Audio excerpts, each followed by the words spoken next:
যুক্তরাষ্ট্রের লস অ্যাঞ্জেলেসে ছড়িয়ে পড়া ভয়াবহ দাবানলে এখন পর্যন্ত ১৬ জনের মৃত্যু হয়েছে। ক্ষতিগ্রস্ত হয়েছে ১২,০০০-এর বেশি ঘরবাড়ি ও স্থাপনা।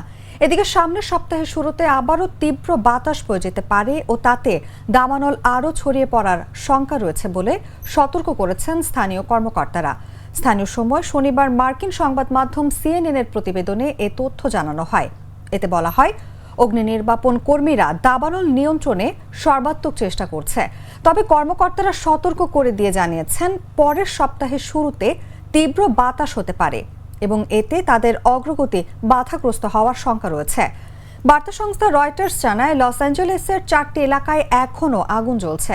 নতুন করে আরও ১,০০০ একর এলাকায় আগুন ছড়িয়ে পড়েছে। এ অবস্থায় ১ লাখেরও বেশি বাসিন্দাকে সরিয়ে নিতে সতর্কতা জারি করা হয়েছে।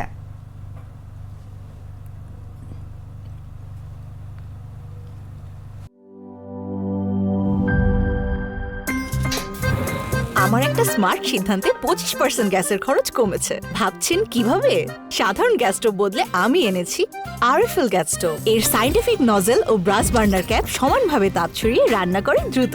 তাই গ্যাসও বাঁচায় 25%, টাকাও বাঁচে 25%। আরএফএল গ্যাস স্টোভ নিরাপদ ও গ্যাস সাশ্রয়ী।